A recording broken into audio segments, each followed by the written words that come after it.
My name is John Ramirez. I served at CIA from 1984 to 2009. And in those 25 years, I was assigned to the Directorate of Science and Technology in the SIGINT field and in the Directorate of Intelligence as a weapons intelligence analyst. I ended my career with the Office of Director of National Intelligence in the counterproliferation field. Now at CIA, I was what is known as a technical electronic intelligence, or as anyone in the military or the IC with that type of background would know, is called tech-elant.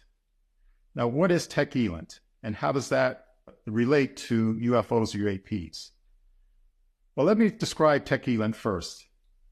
Tech-elant is this discipline under SIGINT that is related to emanations of electromagnetic energy radiated by weapon systems, such as surface-to-air missiles, such as cruise missiles, ballistic missile defense systems, air-to-air missiles. You get the idea, weapon systems. And we don't just collect and analyze the parameters of these weapon systems signals.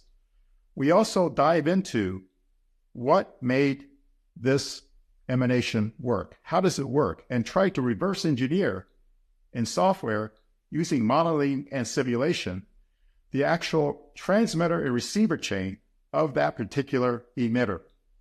We're literally reconstructing that radar or that seeker on paper within the computer and try to exploit it in that manner.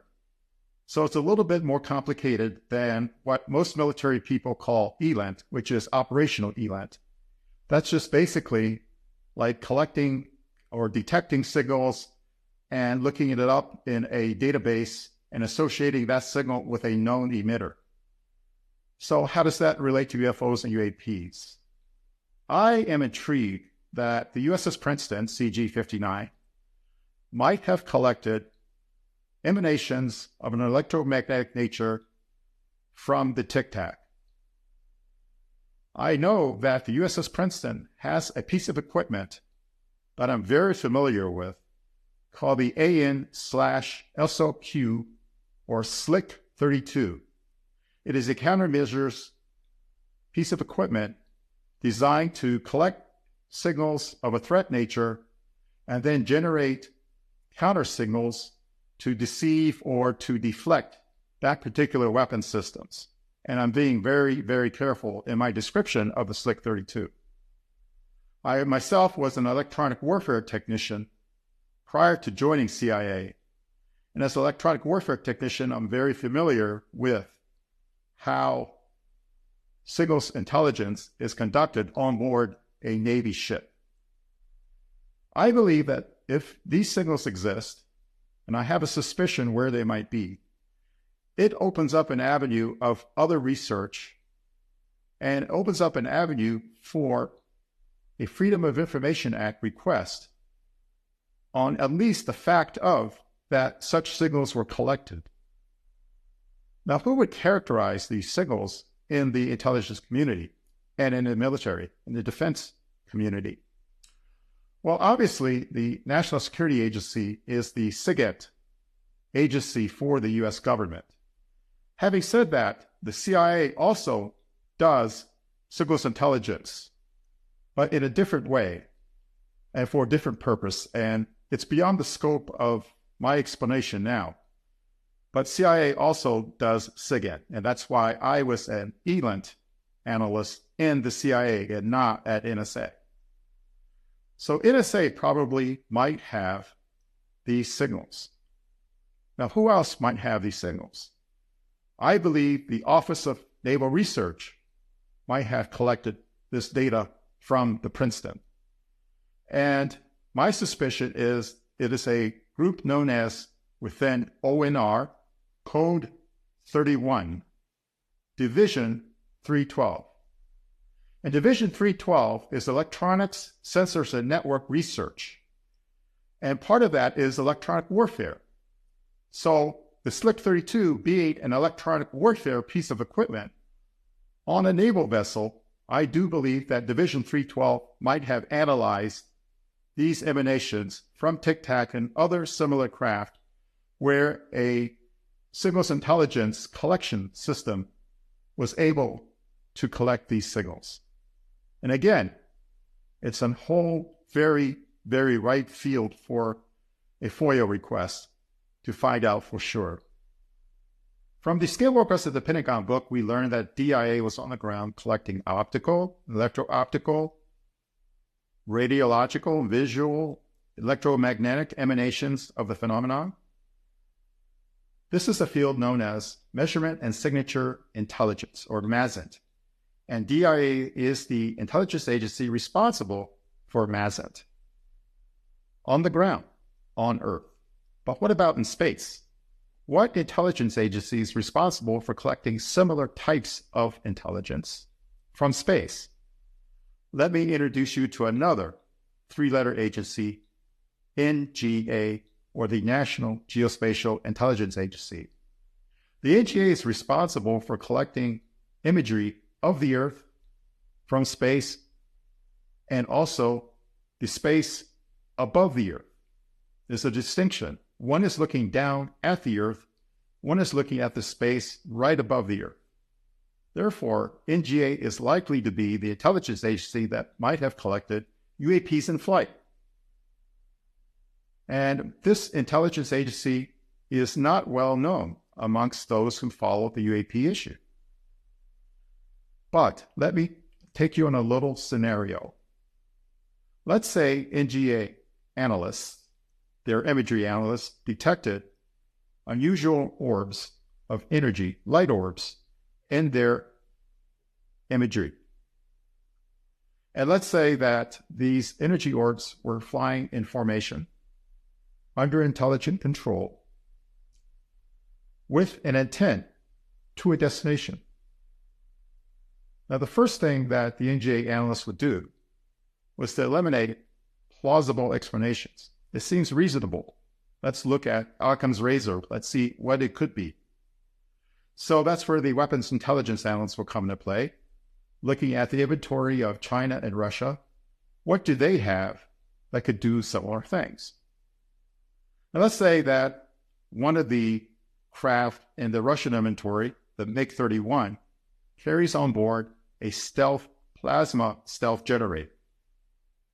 And the plasma stealth generator can produce a similar type of electro-optical signature to these types of satellites collecting imagery.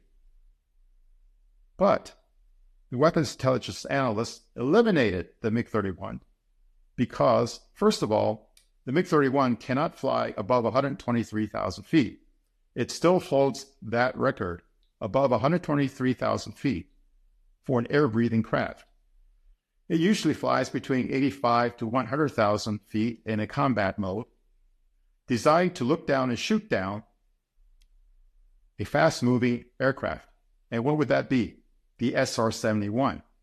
And that is why the SR-71 doesn't fly anymore. It's very vulnerable to the MiG-31 and its capabilities. So let's eliminate the Russian MiG-31. What next? Well, then the imagery analysts will go and look at the software, the processing software on the ground. And it checks out. The software is fine. It did not create these aberrations in the data. Next is the spacecraft itself. NRO is responsible for the care and feeding of these spacecraft. And they designed these spacecraft where they would know more about these spacecraft than anyone else. So they will look at these spacecraft collecting imagery, and they say, oh, they're fine, nothing wrong. So now we have an interesting issue. So the NGA and NRO together decide that they need to deep dive into what is going on. And they create a working group. And they invite subject matter experts from all the major intelligence agencies and their contractors. And they create a compartment for this effort. And they meet at an NGA facility. And let's say that they studied this in depth and they looked at every plausible, unusual explanation going back to the UFO files at its disposal for this working group, because they have the staff compartment to look at them. And they decide that, okay, there is something up there, like ours, that we cannot explain. And they brief the Director of National Intelligence at that point. And they write a report for the Director of National Intelligence. And the Office of the Director of National Intelligence, they will queue up something called decision levers, because they need to brief the highest level of government, the President of the United States. As you never take a problem to the President, you take solutions. And that's what the decision levers are. They're options that the President can execute. And attached to every decision lever are possible outcomes and an assessment of unintended consequences. And it's up to the President to decide what he or she might want to do.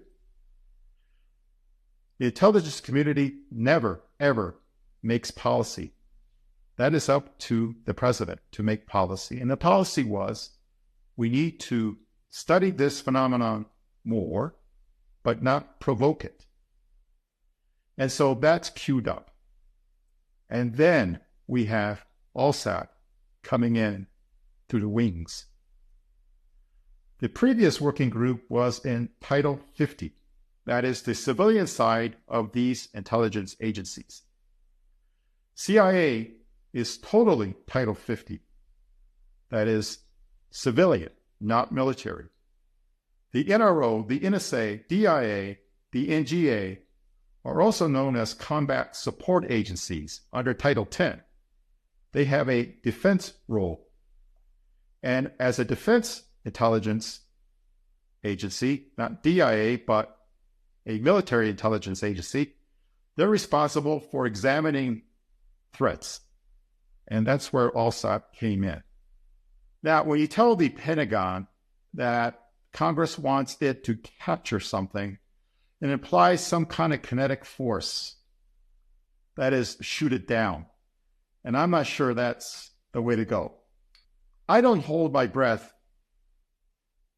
for any kind of disclosure from the government. Disclosure implies a top-down approach from the government to we the people. In turn, I favor more of a upward approach from the people to the government, an approach I call discovery versus disclosure.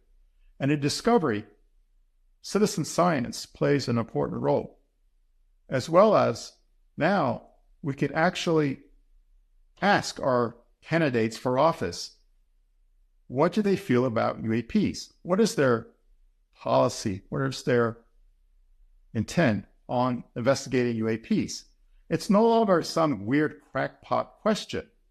So what about all these craft that people are seeing, whether they be saucer-shaped, cigar-shaped, triangles, or orbs of energy? I myself have not experienced a metallic craft that is a saucer-shaped, cigar-shaped, or triangular-shaped craft, or an acorn shape, or whatever many, many different shapes these craft appear to people. I have experienced light energy orbs in my life. I'd like to relate to you an interesting story because the synchronicities are amazing. I was on a flight from BWI, that is Baltimore Washington International Airport, to LAX, Los Angeles International Airport. I happened to be on that flight to attend a UFO conference with a CIA colleague. Let me say this. Both of us are traveled on our own dime. This was not an official CIA trip in any way. We were both interested in UFOs because of experiences we had personally in our personal lives. Now, having said that, it is a requirement for CIA officers when they travel, even on a personal trip, to report that travel to the Office of Security External Activities Branch. So I did so, letting them know that I was going to a UFO conference. I gave them my flights and the hotel I was staying at. And so on the way there, on the plane, we were flying over I would say the southwest part of the United States, getting close to California, and the pilot reported a UFO. Now let me explain that. It didn't occur over the intercom. Back then, United Airlines used to broadcast the air traffic control and cockpit voice communications over Channel 1. And they did that through these old-fashioned pneumatic headphones that you plug in. It was purely a tube plugged into air, if you remember those days. And I was tuned to Channel 1. And there was not much going on, just the usual air traffic control talk. And to understand why I was on Channel 1, I am an aviation nerd, geek, whatever you want to call it. I love listening to that. And so over the Southwest, I heard the pilot or someone, the co-pilot maybe, report to air traffic control that they spotted a fast-moving orange orb on their port or left side of the craft at a distance, and that was coming across into their flight path at a very rapid speed. And the ATC reported that they held no contacts. There was nothing in the sky correlating to the visual report of the cockpit. I immediately looked out the right side where I was seated, the starboard side window, and there it was, an orange orb flying from the south to the north. Interesting, though, that in the southwest, north of our position, there's Nevada. So I keep that in mind. But there it was, an orange orb. It had absolutely no physical shape other than it was spherical and it was orange. And it receded and gave off this orange light, but it wasn't a shiny light at all. It wasn't as if the light shined from within to without. It just was this orange orb, as if you would cut out a large orange disc out of some orange construction paper, brightly lit, kind of like fluorescent, and there it was. I couldn't see any kind of like spectral energy coming off of it. It was just orange. And it so happens that, that it was with this experience going to a UFO conference. And I've always thought about that. Now, do I discount the other sightings of triangles or saucers or cigar shapes or any of the shapes? No, I don't. Even though I personally have no knowledge of those kinds of craft,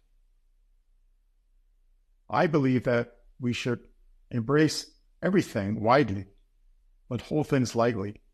Hold things lightly so that they're applicable to you. They may not be applicable to someone else. But don't just toss it away saying it's impossible. No, I don't believe in this. It's ridiculous. I don't do that. And I've been enriched by doing that because later I may find information, either something I've researched or something that was, and I would say downloaded to me, that something I held lightly should be held a little more tightly. I do know that there is something flying that is unacknowledged. I've never been read into that program. I know it exists, and here's why. Because I know the customer for this program. The customer is, again, NGA, National Geospatial Intelligence Agency. And so this intelligence agency, of course, is concerned with imagery intelligence, optically and electro-optically. So whatever is flying that is unacknowledged, whatever shape it might be, is collecting from an aerospace altitude those types of data. And that's all I know, and that's all I can say.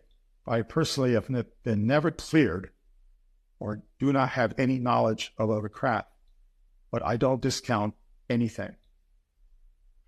I'd like to address the recent release of notes purportedly taken by Dr. Eric W. Davis on a conversation with Admiral Thomas, who was director of the DIA.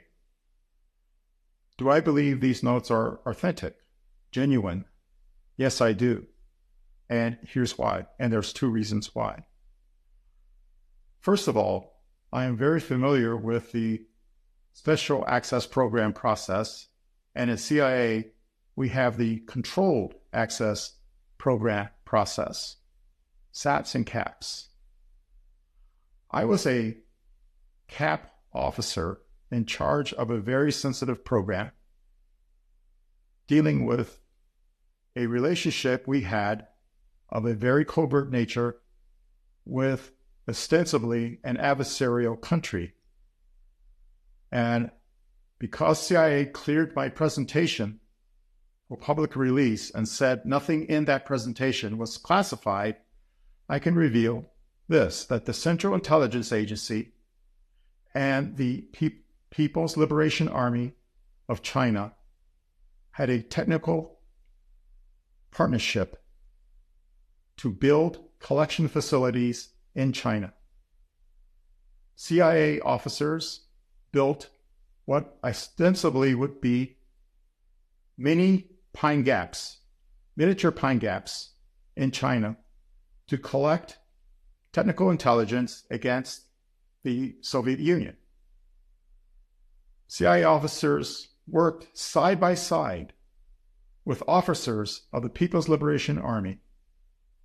CIA officers trained officers of the People's Liberation Army to use sophisticated electronic equipment similar to what we have at Pine Gap and probably closer to what we had in Iran at these sites called Hexman that the Shah allowed us to have to do the same, monitor the Soviet Union. And we will monitor ballistic missile tests and other tests at Sarai-Shagan, which is the Russian equivalent of Area 51 and White Sands Missile Range all rolled up into one. And that was a controlled access program, extremely sensitive. On this controlled access program, there was a bigot list. And you've heard of bigot lists already. It is extremely, extremely narrow in that there are very, very few people on that bigot list. So even though that you might have a top secret SCI clearance, you may not be on the bigot list.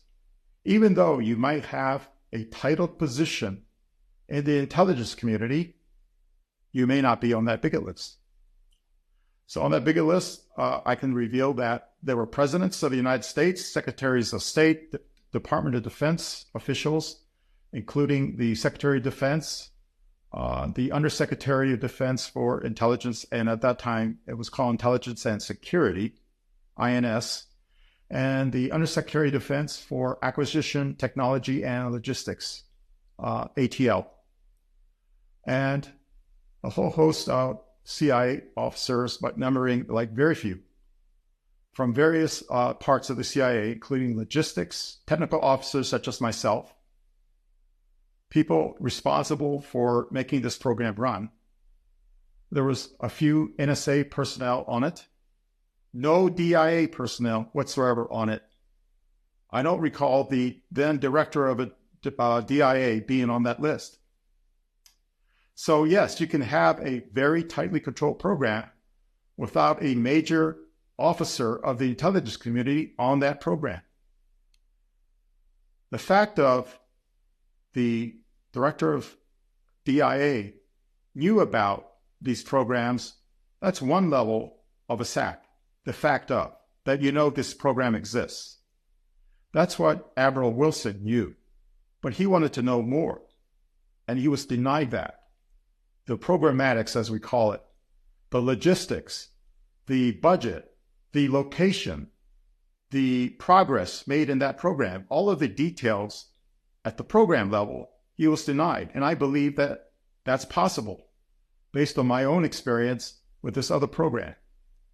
Now, I just want to say that I was the control access program officer for this at a very brief time because I did not want to have this responsibility.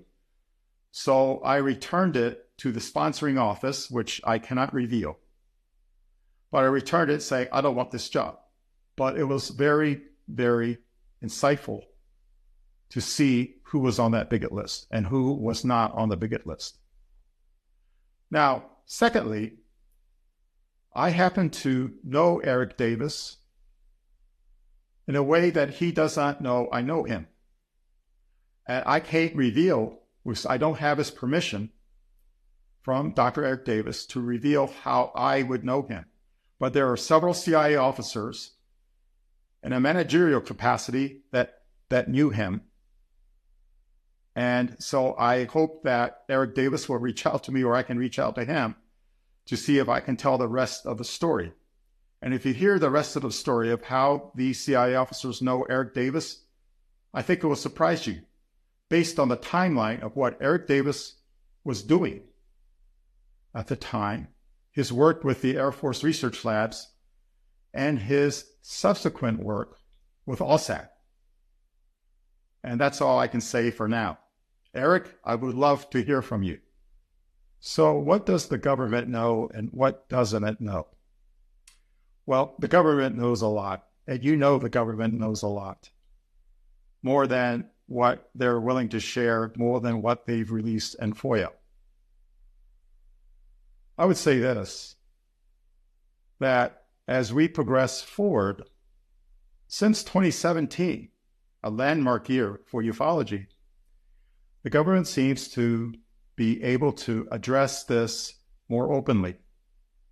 We have the release of the book, Skinwalkers at the Pentagon, and I have my own presentation, which I thought would be redacted in many, many ways, but it went through completely without redaction. And I say the phenomenon with a capital P because that's the way the government kind of lumps it all together.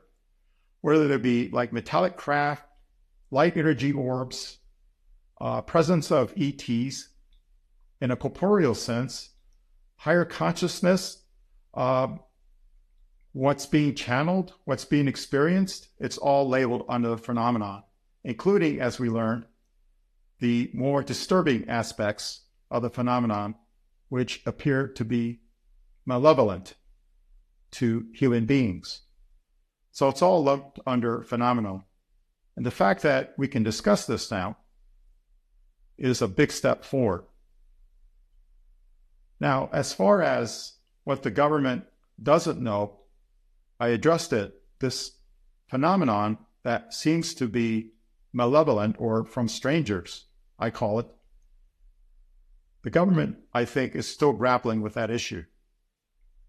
And I say strangers in the sense that it is my personal belief that there are residents, visitors, and strangers. Residents being, I believe, entities that have been here long before humanity appeared and in fact may have had some hand in making us who we are today. Otherwise, we'd still be primates with bonobos, chimpanzees, and gorillas. We're not. We've been elevated. And I believe it is the residents who did this. And I know that's very controversial, but it's a personal belief. That's how I sort it out for myself. And the visitors might actually be from other worlds. And the strangers, I don't know where they're from, but it seems very frightening to read the accounts of people, documented people, who have experienced very disastrous effects, very tragic effects with their health from encountering the disturbing aspects of the phenomenon.